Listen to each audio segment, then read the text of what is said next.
Hi everyone, so today we're going to look at what people call an impossible card. Why is it impossible? Because we're going to make the whole card base out of an A5 sheet. And let's have a look what we're going to create. So this one will fold flat to go in a normal envelope. This one I've designed to go in a C5 envelope, but if you wanted to make this topper stand up, then you'd go for an 8x8. So there we go. There's so many variations on this one. I haven't done you measurements because you can do whatever you like. So put that up there for a moment, and we're going to look at what we need. So the base card, this one, is going to be created out of an A5. So you can go 5x7, 6x6, whatever you prefer. Now I've also then got some decoupage. It's got 3 parts to it. I've got a message that's going to go on in an unusual way. And I've got this A4 sheet double-sided paper card that I've cut into 2 A5 sheets. Okay. Right, so let's have a look at what we have to do to make the base card. So I'm going to take my ruler. These measurements, as I've said, you can adjust. But first of all, you need to divide whatever size you've got in half. Now, this is a fraction under 15. So I'm going to go 7.5. 7.5. If you haven't got exact measurements, then allow the ruler to hang over the same amount either side. And you can then work much easier.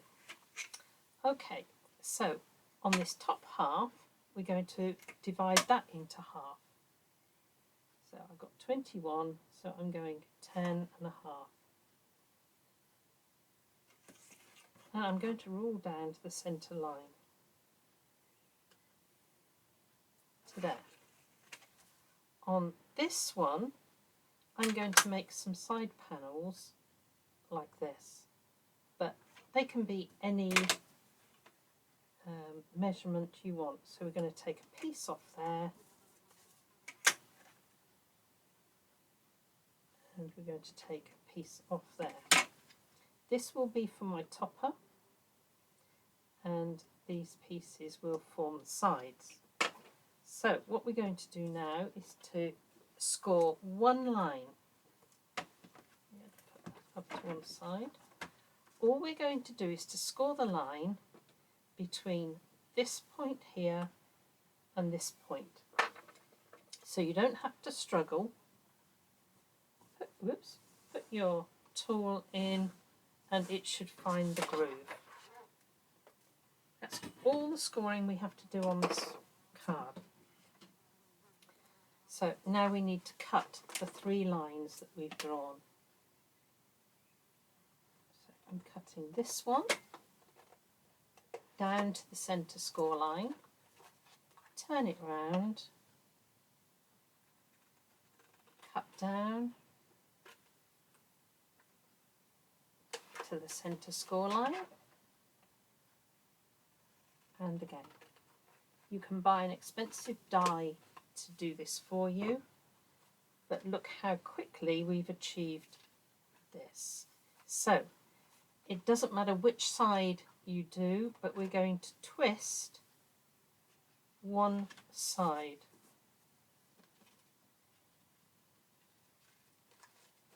So it's slightly out, so it's gone one side of the score line. There we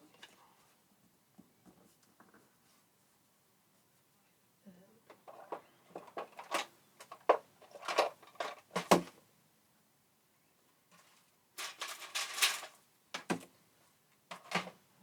buried this under the bin.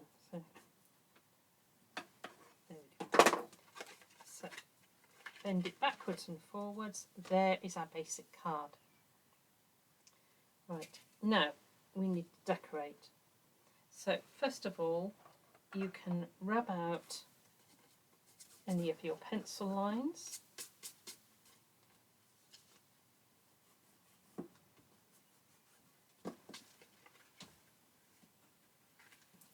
Remember, some of them will now be on the back.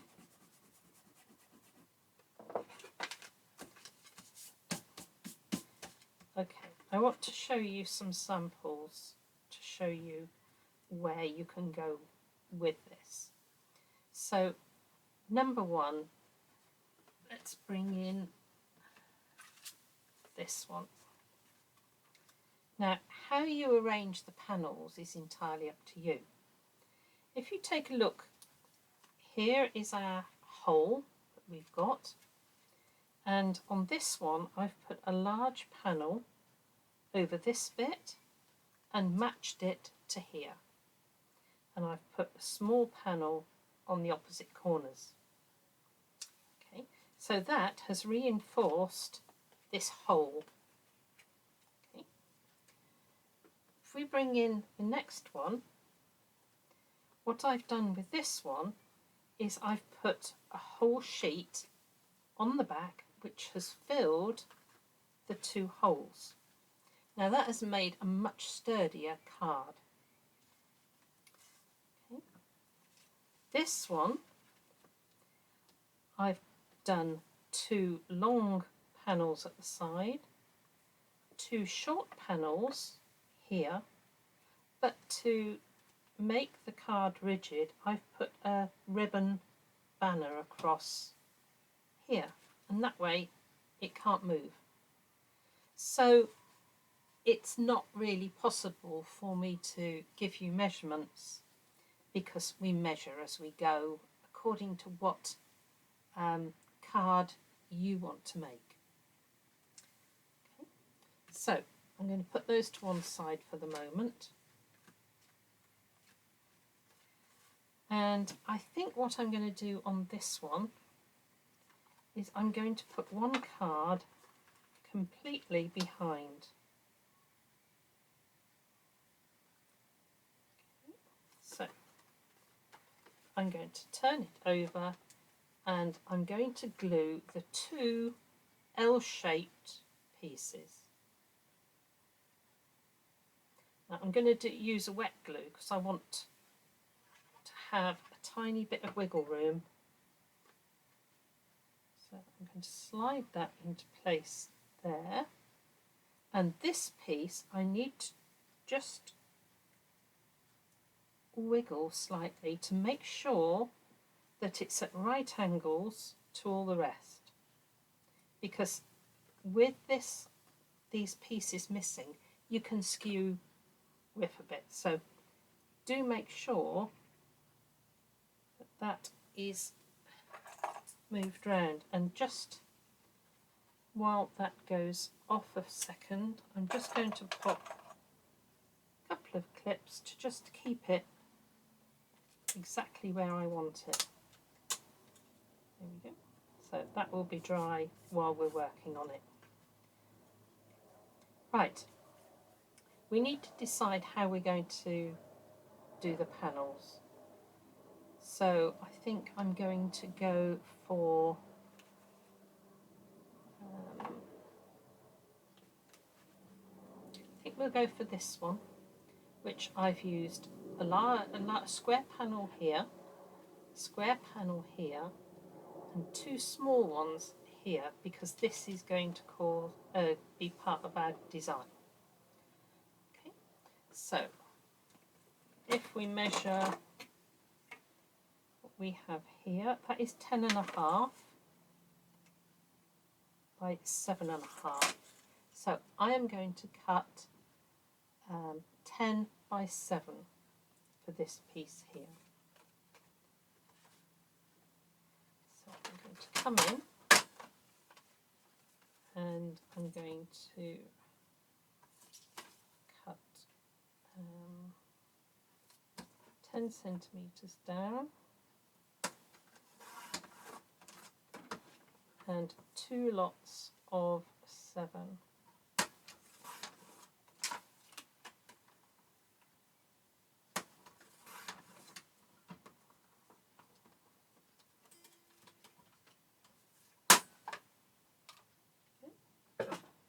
So that is going to be my piece for there, and that's going to be my piece for there. Right, now I'm not going to put any mats on this one because you'll see I want it nice and a calm card. So I'm going to take each of these and place that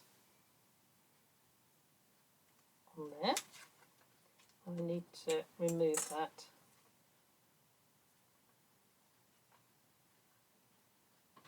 Take this bit here.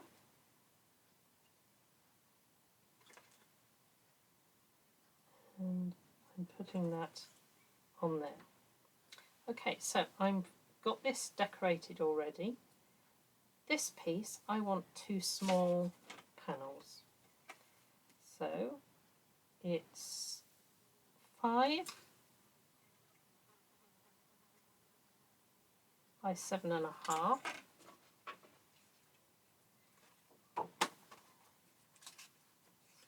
This.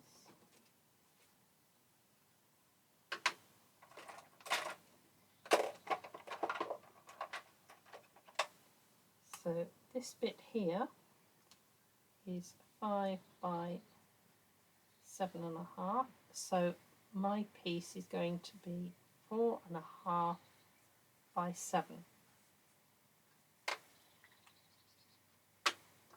Okay. So I'm going to cut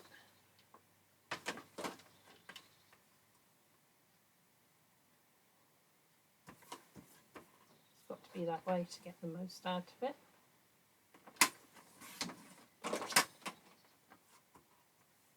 So 4.5 would be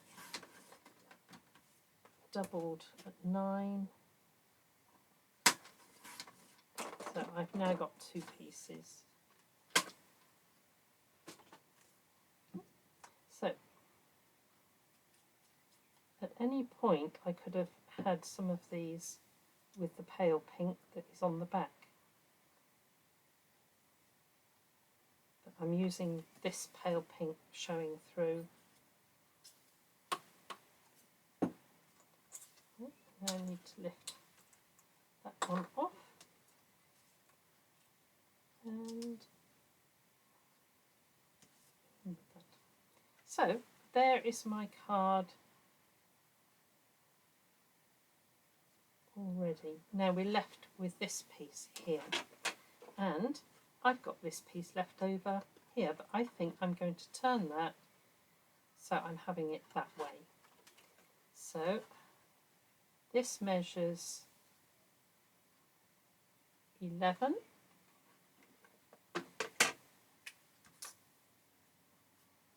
by 7. So my piece that I want is 10.5 by 6.5.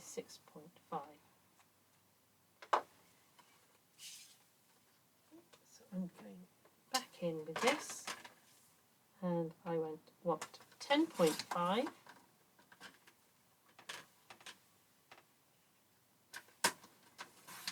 by 6.5.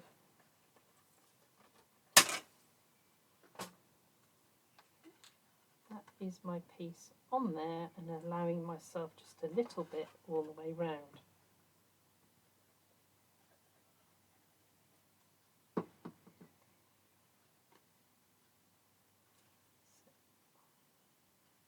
going to just lay that down flat for the moment and take a look at my decoration. Now I have a cross on there. I have 2 extra flowers and I have a verse. So I'm doing something unusual. So I'm going to cut this into 2 pieces. This is on a special matte adhesive. So I'm just going to cut away some of the background, and we're going to peel it off, and it will go straight into the background. We won't see. So I want to try and get that onto there. So this hasn't quite stuck yet, so I must be careful with it. So I'm going to peel this off.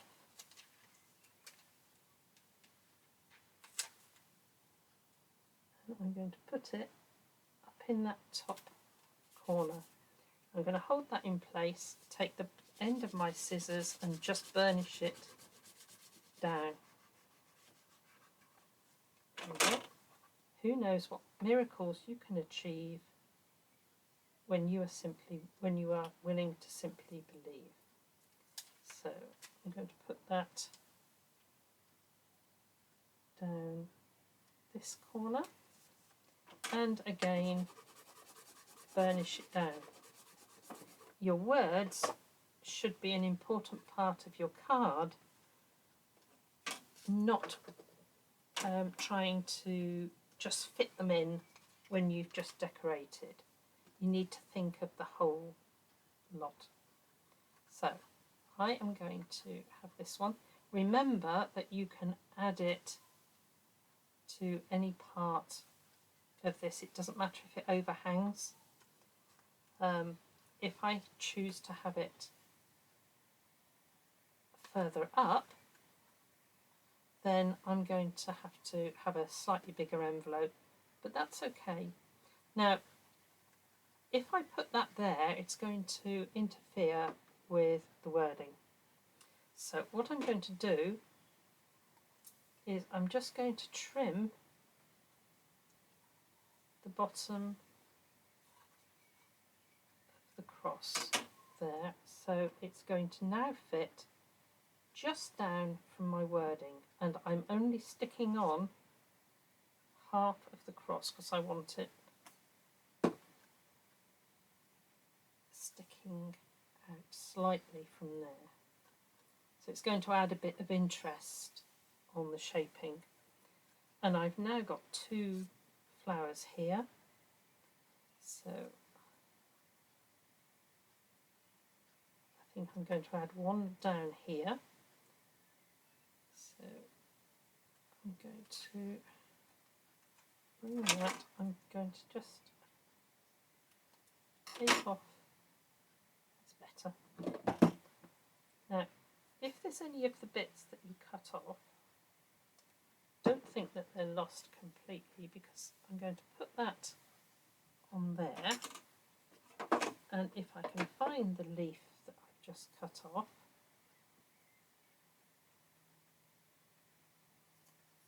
I'm going to take that, and I've just buried my tweezers.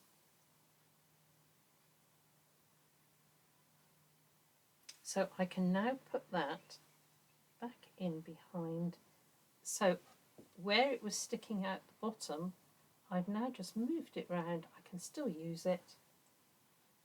And it's now shielding all my wording. So this bit I will have as it is.